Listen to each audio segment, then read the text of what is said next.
Welcome to Choice Classic Radio, where we bring to you the greatest old-time radio shows. Like us on Facebook, subscribe to us on YouTube, and thank you for donating at choiceclassicradio.com.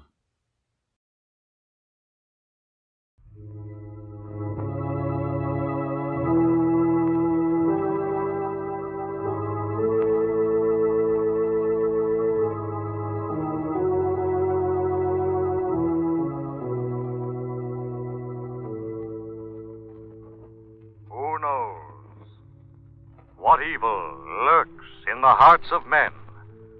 The shadow knows.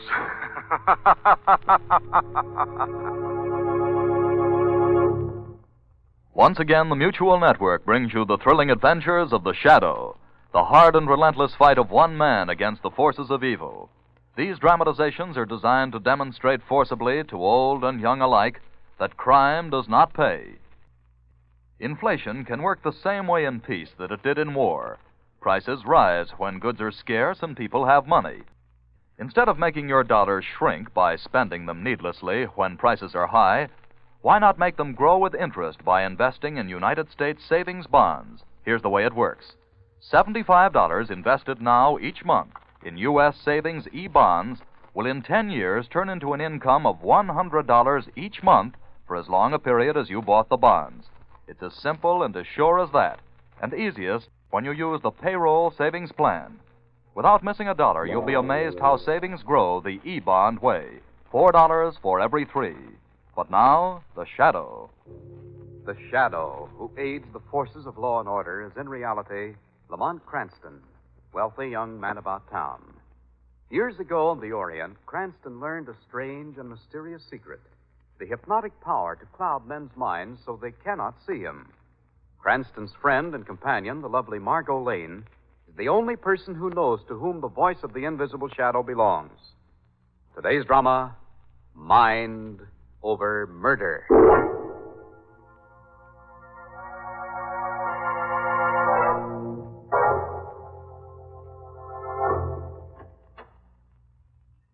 Did you ring, Miss Emily? Yes, Brooks. Oh, yes. Would you light the lamps, please? Very good, Miss Emily.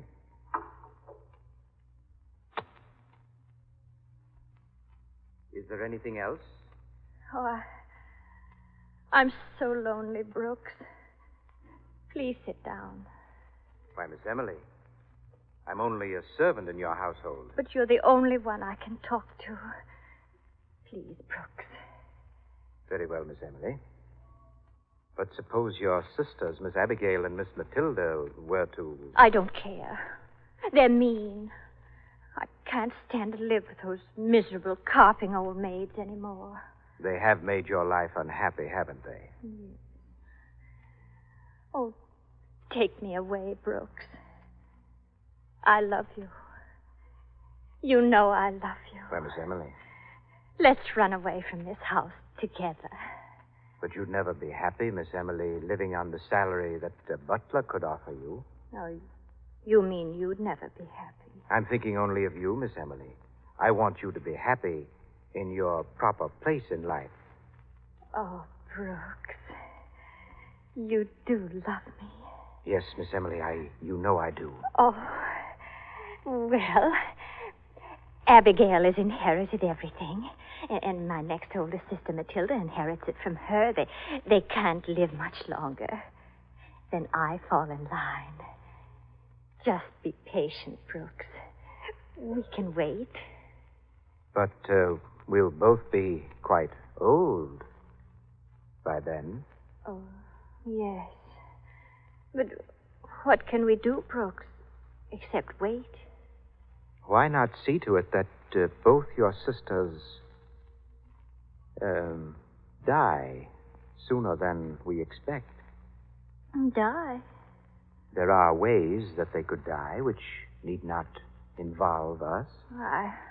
I don't know what you're saying. Suicide is a way. The town knows how eccentric this whole family is. If it looked as though they killed themselves, it could be so easy, Miss Emily. First the oldest, Miss Abigail, then Miss Matilda next, and then the fortune would be ours. Oh. And but I'm afraid I'm shocking you. Oh, no. No, Brooks, you're not shocking me. Suicide. Oh, but do you think they really would do it?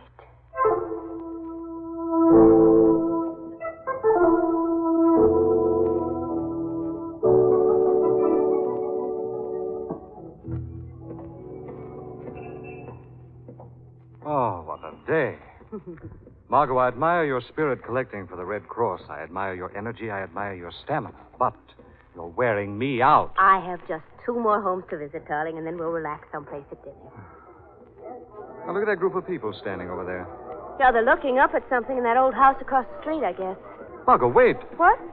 Look, there's a woman, an old woman, standing up in that attic window ledge above the street. Oh. She's going to jump. Well, there's someone behind her. They're going to grab her. So I thought I saw someone, too, for a moment. Oh, yes, she is going back in. She's trying... No, she isn't! Somebody! Oh, Lamont, she did it! She jumped! Maybe not, Margot. Maybe she was pushed. Well,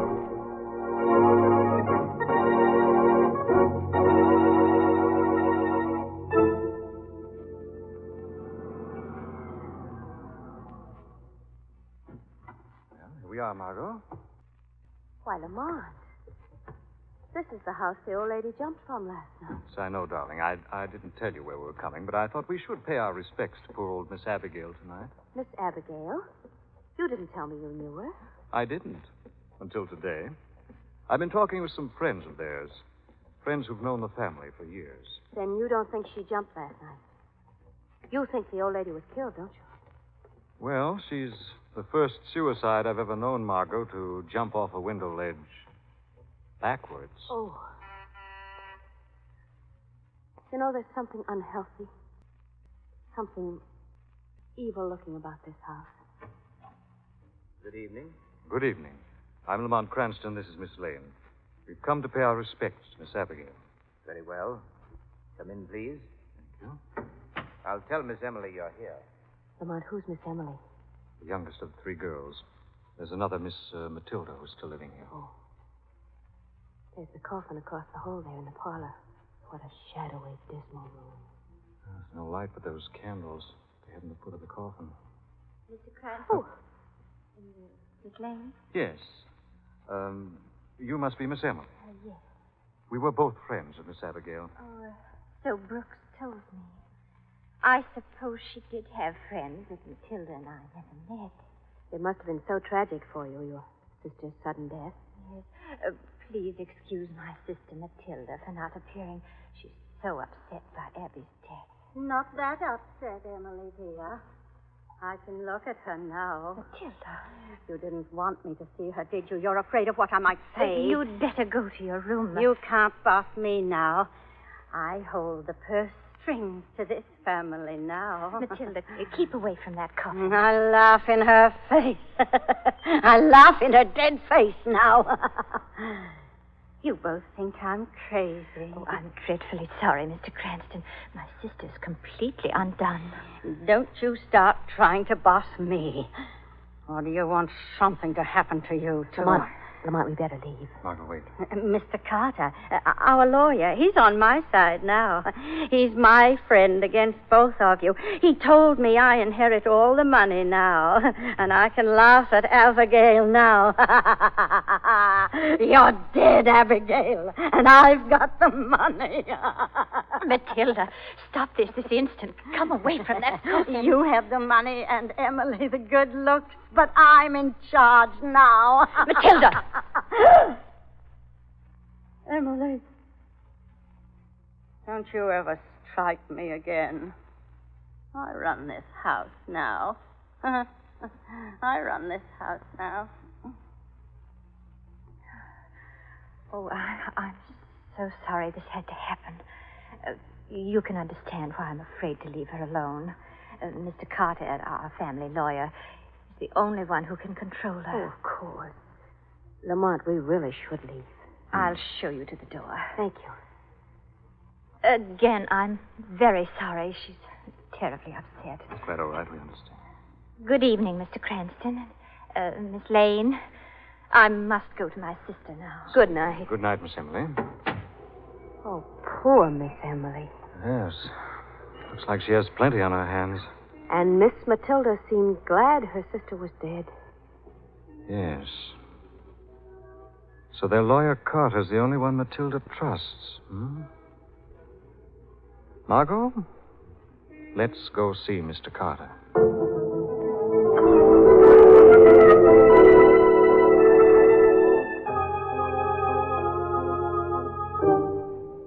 I know this is most unusual, Mr. Carter, but we thought you should know Miss Matilda's quite definitely upset. I know that, Mr. Cranston. Miss Matilda's always been rather odd. But if she's come into all this money, that is, I suppose that is true. That is a family matter, Mr. Cranston. I don't think I'm in a position to say anything. Well, Mr. Carter, we've only come as friends, and because we think that Miss Emily might be in danger now. There's really nothing I can tell you.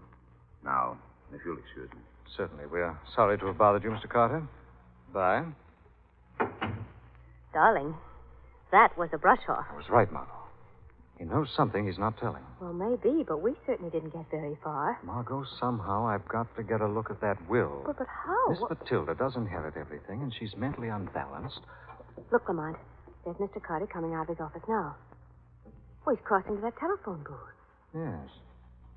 It's funny he wouldn't use his own office telephone. He didn't want to take a chance on being overheard, obviously. I'm going over to that booth. Wait here, darling. I'll be right back. Yes, but Lamont, he'll see you. Not the shadow, he won't. Doggone it. I'm sure I had a nickel chain. Now, there it is. A C 4 7 2 3 AC Ackroy 4723. Hello? This is Mr. Carter. Well, matters must be arranged tonight. We can't wait any longer. Yes. Yes, I'll be there right away.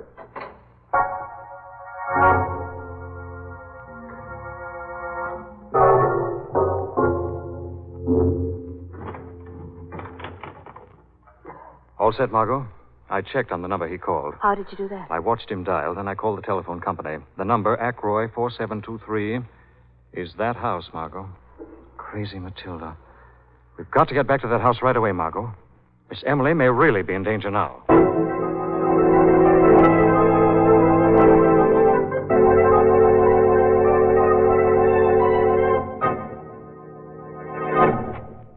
Who's that?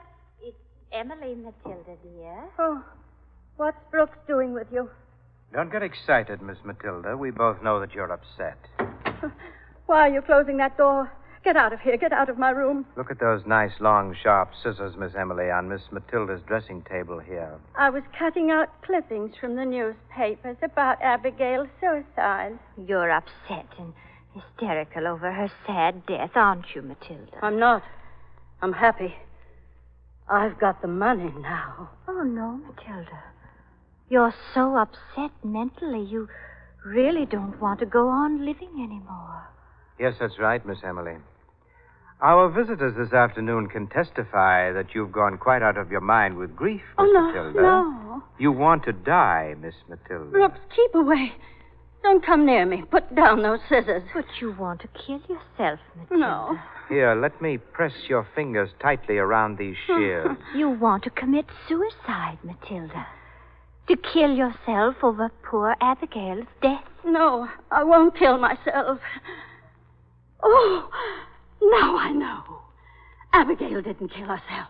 You did it. The two of you. Take the scissors, Miss Matilda. Stop, you're hurting my hand. Take the scissors, Matilda. No, I won't take them. Then I'll give them to you. Oh! You stabbed me. Yes, and your hands were around the scissors. My hands on top of yours.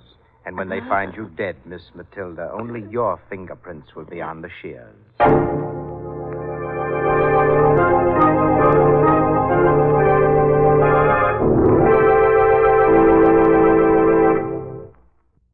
Battling their way through the streets of Cologne. Your Red Cross girls were there directly behind the lines, dispensing cheer and donuts to the battle-weary GIs. Today, your Red Cross is still there with the Army of Occupation. We have silenced the Wehrmacht, but your Red Cross still fights a battle a battle against loneliness. Let's not forget the Low Point boys still overseas. There are more than 1,500,000 of them spread out all over the world, including forsaken islands in the Pacific. Many of us already have forgotten, but your Red Cross never forgets. It's still there with our rear guard, helping to make life a little brighter, helping to ease the burden. Yes, the job of the Army of Occupation, according to both Generals Eisenhower and MacArthur, would be 10 times tougher if it were not for the Red Cross activities overseas. For the men now overseas, the warmth and hospitality of the Red Cross Recreation Club is the one bright spot in their arduous task yet to be completed. The Red Cross Club is G.I. Joe's home away from home, and wherever he sees the sign of the Red Cross, he knows that America isn't really thousands of miles away. So give as generously as you can to help your Red Cross fight this battle against loneliness, as well as all its other conflicts with disaster. Now again, The Shadow.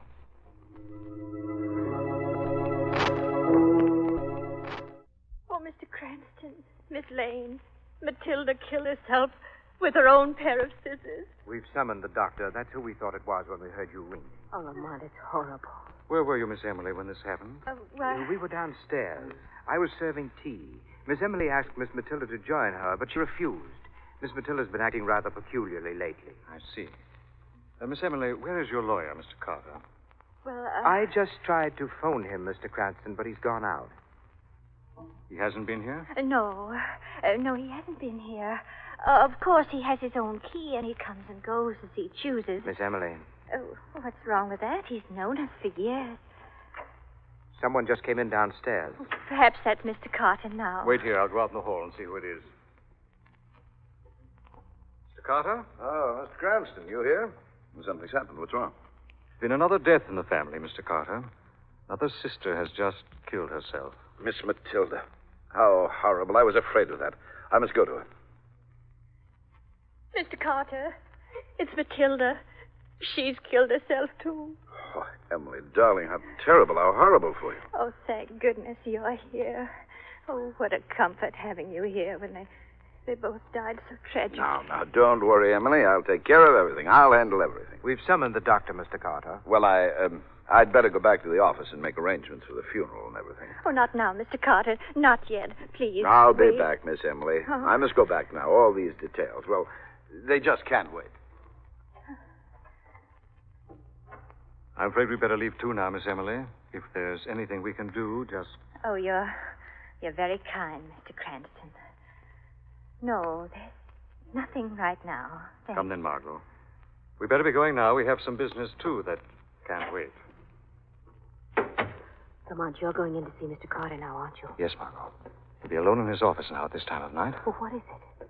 What do you suspect? Carter has plenty to tell, darling, and right now the Shadow's going to find out just what he's hiding and how much he knows.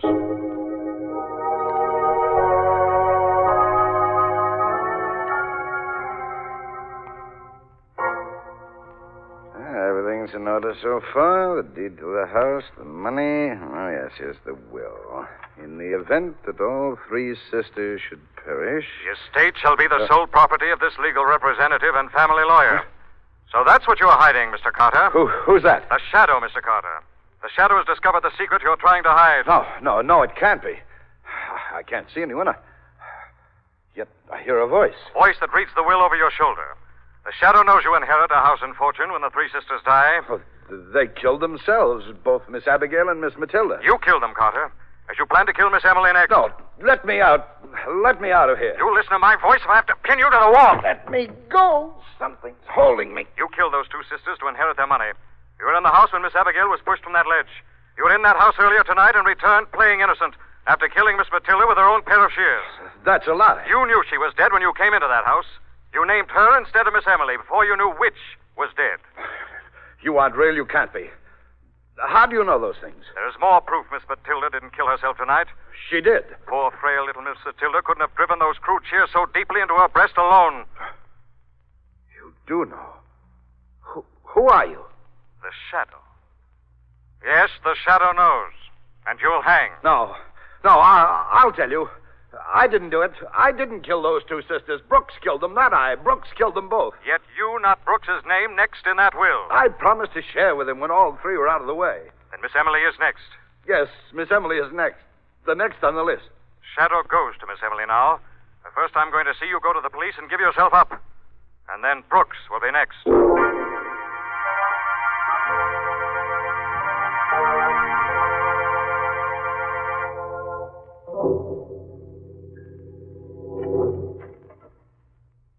Brooks, Miss Emily, what are you doing up here in my room?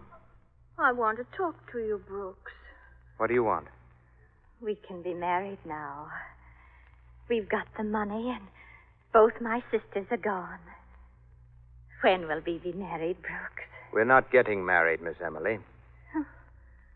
What are you saying? You've been a fool. You said you loved me. I loathe you, Miss Emily. Oh, no. You're all I want. I've nothing to live for if you leave me now. I can't go on like this, all alone. There is a way out. Only one way out now for you. What? One way out? The way your sisters chose. They're at peace now. No. Oh, it needn't be in agony with heavy, crude scissors cutting deep into your flesh. Stop. It needn't be a screaming nightmare looking down, watching the pavement rise up to smash your body and face. No, I couldn't. It could be so quick and easy, Miss Emily. Oh.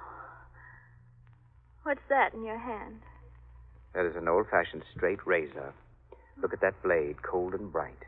2 sharp, clean cuts across the wrists. And you have no memories to face. No more years of loneliness in this house. Alone. Across my wrist? Yes. Just run your finger across that sharp blade. Yes. There, you see, you've cut yourself. Your finger's bleeding. And I didn't even feel a thing. No, it could be as easy as that. Doesn't take courage when one has no other choice. No other choice. No other choice, Miss Emily. Mm-hmm. I'm going now. Shall I leave the razor with you? Miss Emily, you want the razor? Yes, Brooks. I'll take the razor. Will that be all, Miss Emily? No. No, that's not all, Brooks. I have the razor now. And I'm going to slit your throat. You fiend, you devil. I'll slit your throat. You can't leave me. Got your hands. You can't harm me now. You thought you could talk me into killing myself. You'd like that, wouldn't you? All you want is the money. Yes, you fool, and I'm going to get it if I have to No. kill you myself. They'll never find your body. You're coming down into the cellar with me. The cellar? Yes, the furnace. There's a roaring fire burning down there. No, Brooks. No. One blow will do the trick. That did it, Miss Emily. Now I'll carry you down to the basement and the furnace.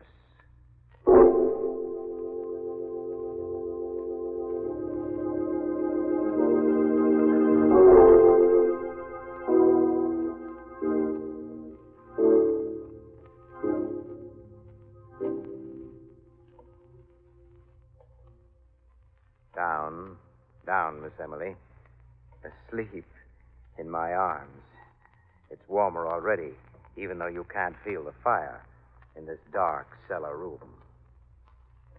Look at that heavy furnace door. Too bad you can't see. I'll throw open the door. Perhaps you can hear the roar of the flames. Listen to the roar of those flames, Miss Emily. They shout death. Can you hear? Yes, Brooks. The flames shout death, but to you, not to her. That voice in the flames. It's coming out of the fire. Cleansing, burning fire, bringing justice for your crimes. There is a voice coming from the fire. The shadow has found you, Brooks, and takes Miss Emily's body from you now. Somebody snatched it from my arms. Face the fire, Brooks. The fire of truth burns brightly. Carter's confessed. You'll go down for your sins with him. Carter, somebody knows. The voice knows. The shadow speaks the truth, Brooks. I'm not afraid of a voice. You won't get me. I'll get out of here. There is no escape now, Brooks. I'll get out of this cellar. I'll get out of here. Oh, something's grabbed me. But I can't see anyone. Nothing but the shadows of the flames, casting fear in your heart. But another shadow has caught and holds you. Let me go. The shadow has strength too, Brooks. Strength you cannot see, but that you shall feel. Oh!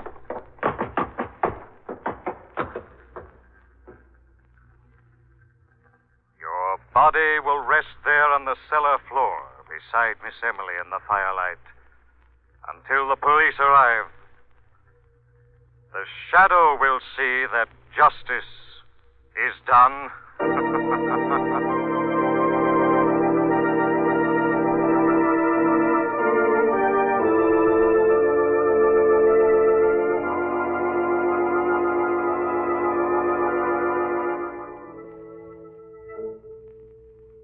So it was Mr. Carter and Brooks who engineered the whole deal after all. Yes, Margot. Carter was to take over the estate as sole executor, and Brooks was in a perfect position to kill all three sisters. But why did he enlist Miss Emily's aid? A perfect blind, in case anything went wrong, Margot. Having one of the sisters trusting him and on his side. And then he meant to kill her as cold-bloodedly as the other two. Yes.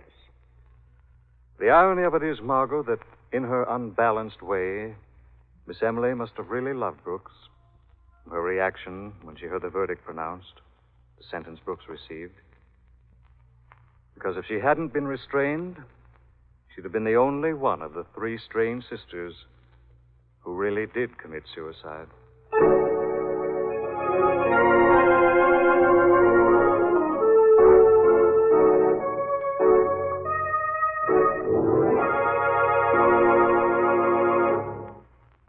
Are you interested in engineering, electronics, ship design, travel, and a steady job? If you are a young man between the ages of 17 and 22, you may qualify for a 4-year college education and a career of public service in the United States Coast Guard. This oldest branch of the seagoing services maintains an academy at New London, Connecticut, for the professional training of its future officers. Applicants selected for the Coast Guard Academy by nationwide examinations begin their training each year late in July. Applications for this year's convening class must be postmarked not later than April 1st, and entrance examinations are held on May 8th. For complete information, write to the Superintendent, U.S. Coast Guard Academy, New London, Connecticut, or visit your nearest Coast Guard recruiting station today.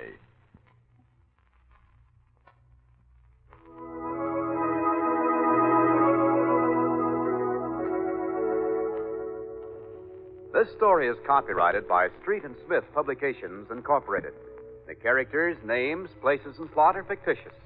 Any similarity to persons living or dead is purely coincidental. Again, next week, the shadow will demonstrate that The weed of crime bears bitter fruit. Crime does not pay. The shadow knows.